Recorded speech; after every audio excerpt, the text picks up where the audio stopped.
Hello বন্ধুরা, biker মোলা চ্যানেলের আরও একটি নতুন ভিডিওতে তোমাদের স্বাগত জানাই। তো আজ আমরা বেরিয়ে পড়েছি, আমি আর গৌরবদা বেরিয়েছি। এই যে গৌরবদা এখানে আছে। গৌরবদা, হ্যালো। তো আজ আমরা বিষ্ণুপুর যাব, বলতে পারো একটা মর্নিং রাইড। তো আমরা বেরিয়েছি, প্রায় হয়ে গেল আধ ঘন্টা মতো। বাড়ি থেকে অলরেডি 23 কিলোমিটার মতো চলে এসেছি। তো এখান থেকে আমরা নেক্সট স্টপ নেবো আরামবাগে।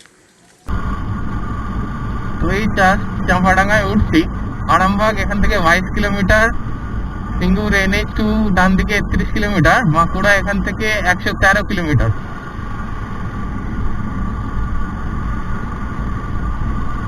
তো এই জাস্ট চাঁপাডাঙ্গা ক্রস করছি। তো এই জাস্ট ভোরের আলো ফুটছে। তো এখন বাজে হচ্ছে 5:20। আমরা দাঁড়িয়ে আছি একটা জায়গায়। দেবব্রতদা এখানে কাজ করে, দেবব্রতদা এখানেই আছে, বেরোচ্ছে। তো দেবব্রতদার সাথে দেখা করে আমরা আবার বেরিয়ে যাব এখান থেকে।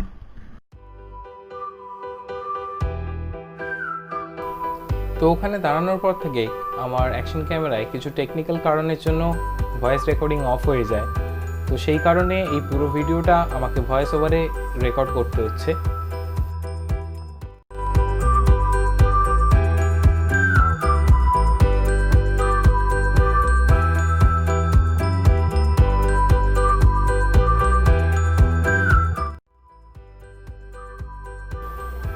তো দেখতেই পাচ্ছ, এই হালকা হালকা ভোরের আলো ফুটছে, বাঁ দিকটা সূর্যের আলোয় লাল হয়ে আছে।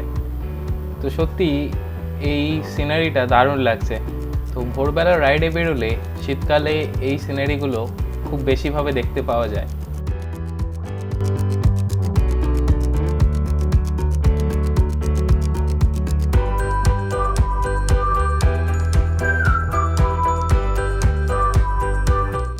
তো আরামবাগ ক্রস করে এই একটা জায়গায় দাঁড়ালাম, এখানে চা খাবো। চা খেয়ে আবার রাইড শুরু করব। আমরা বেরিয়েছি 4টের সময়। অত সকালবেলা কোথাও চা পাইনি, দোকান খোলা ছিল না। তো এই দোকান খুলেছে, এখানে চা খেয়ে বেরোবো। তো যত আমরা বাঁকুড়ার দিকে এগোতে থাকলাম, আস্তে আস্তে রাস্তার সাথে গ্রিনারিটাও চেঞ্জ হতে থাকলো।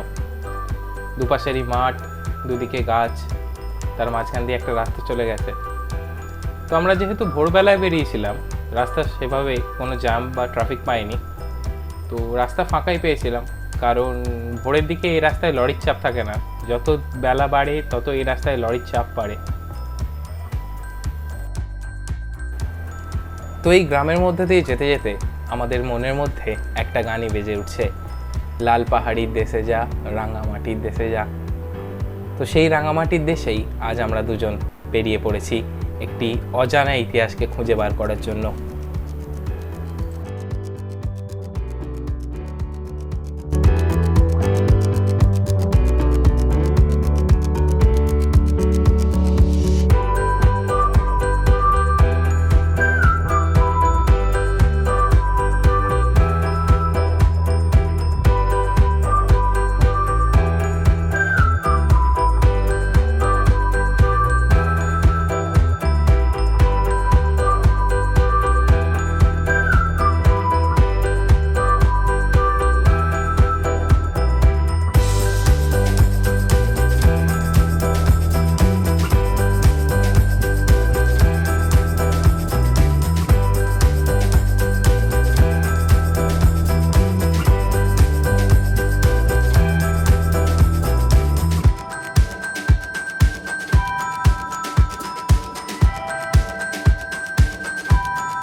তো আজকে আমাদের প্ল্যানে একটা ছোট্ট চেঞ্জ হয়েছে।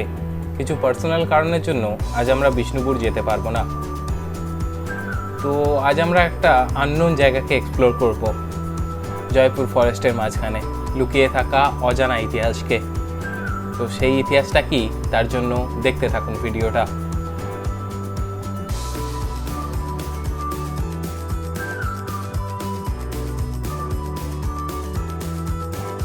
তো এই জাস্ট আমরা বনলতা রিসর্টে এন্টার করছি। এটা জয়পুর জঙ্গল শুরুর একদম মুখে একটা বড় রিসর্ট। তো এখানে আমরা ব্রেকফাস্ট করব। তো এখন বাজে 7:15 সামথিং। আমরা এই জাস্ট বনলতায় এসে দাঁড়ালাম। এই যে দেখতে পাচ্ছ পিছনে বনলতা রিসর্ট, এই যে জাস্ট এই সামনেটায় দাঁড়িয়ে আছি, গৌরবদা দাঁড়িয়ে আছে।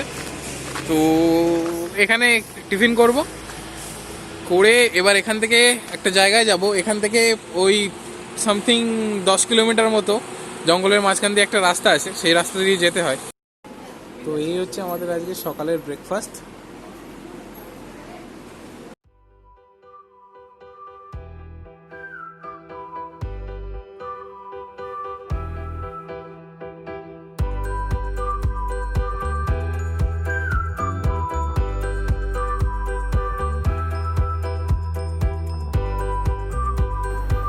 তো এই জাস্ট আমরা বনলতা রিসর্ট থেকে বেরিয়ে যাচ্ছি, আমাদের টিফিন করা কমপ্লিট। তো এখান থেকেই জয়পুর জঙ্গল শুরু হচ্ছে। তো এই জয়পুর জঙ্গলের রাস্তা দিয়ে আমরা এগোতে থাকলাম। তো কিছুটা গিয়েই বাঁদিকে একটি ক্যানেল পড়বে, তো সেই ক্যানেলের গা দিয়ে টার্ন নিয়ে বাঁদিকে ঢুকে যেতে হবে।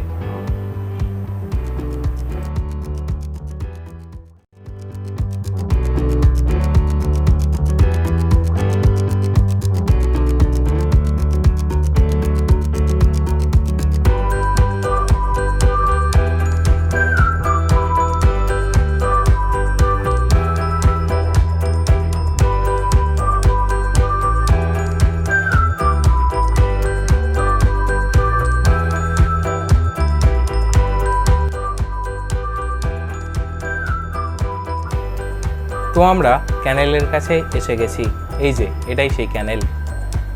তো এবার এই বাঁদিকে জঙ্গলের ভিতরের রাস্তার দিকে ঢুকে যেতে হবে। তারপর এখান থেকে প্রায় 5-7 কিলোমিটার সোজা যেতে হবে। খানিকটা গেলেই একটি রেল লাইন পড়বে। সেই রেল লাইন টপকাবার পর থেকে আর পিচের রাস্তা নেই। তারপর বাঁকুড়ার রাস্তা শুরু হয়ে যাচ্ছে।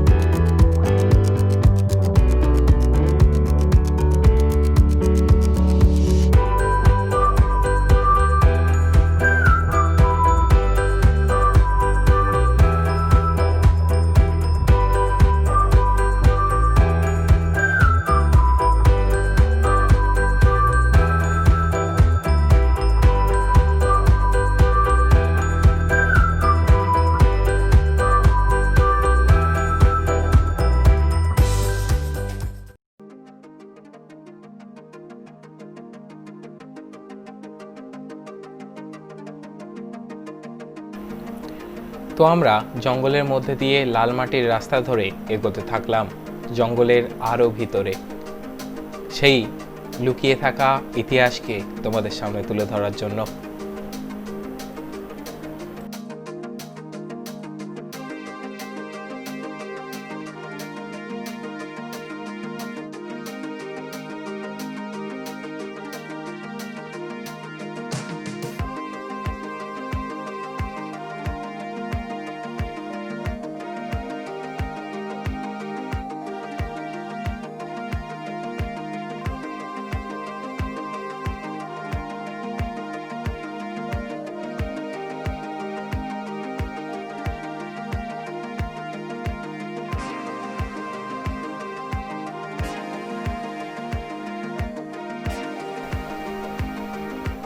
এই এত বড় চাতালটার ইতিহাস উন্মোচন করতেই আজকে এখানে আমাদের আসা। তো তোমাদের জানাবো এই জায়গাটার ইতিহাস।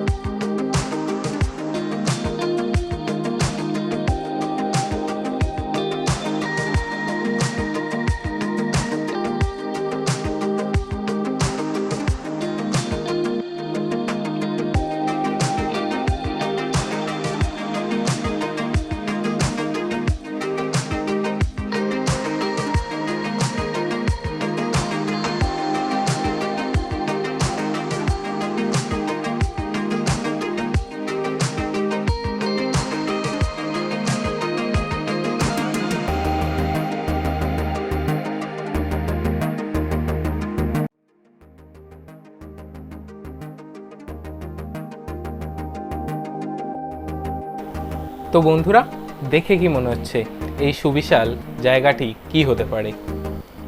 আসলে এই সুবিশাল চাতালটা হলো একটি রানওয়ে। এখানে বিমান ওঠানামা করত। আজ এটা প্রায় বিলুপ্তির পথে।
তো এই যে সুবিশাল রানওয়ের মধ্যে দাঁড়িয়ে আছি জয়পুর জঙ্গলের মাঝখানে। তো একবার কল্পনা করে দেখো, হয়তো এখান দিয়েই আজ থেকে কয়েকশো বছর আগে বিমান ওঠানামা করতো। দ্বিতীয় বিশ্বযুদ্ধের সময় এটা ছিল উত্তর ভারতের এখানকার মেন বা মুখ্য এয়ারপোর্ট, যেটা খুব গুরুত্বপূর্ণ এয়ারপোর্ট ছিল। এয়ারপোর্টটা তৈরি হয়েছিল 1942 সালে সম্ভবত, আর এটা মোটে 4 বছর ব্যবহার হয়েছে।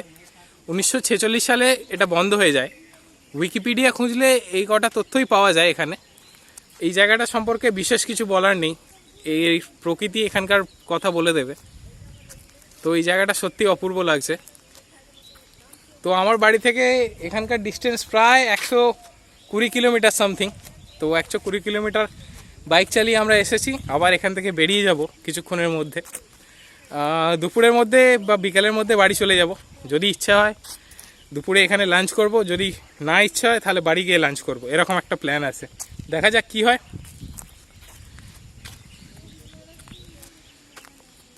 তো অ্যাট লাস্ট এই জয়পুর জঙ্গলের মাঝখানে যে ইতিহাসটা লুকিয়েছিল, আজ সেটা দেখিয়ে দিলাম তোমাদেরকে।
তো এইবার আমরা এই চাতাল ছেড়ে বেরিয়ে যাচ্ছি। এবার আমাদের বাড়ি ফেরার পালা।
তো আজকের ভিডিওটা আমি এখানেই শেষ করছি।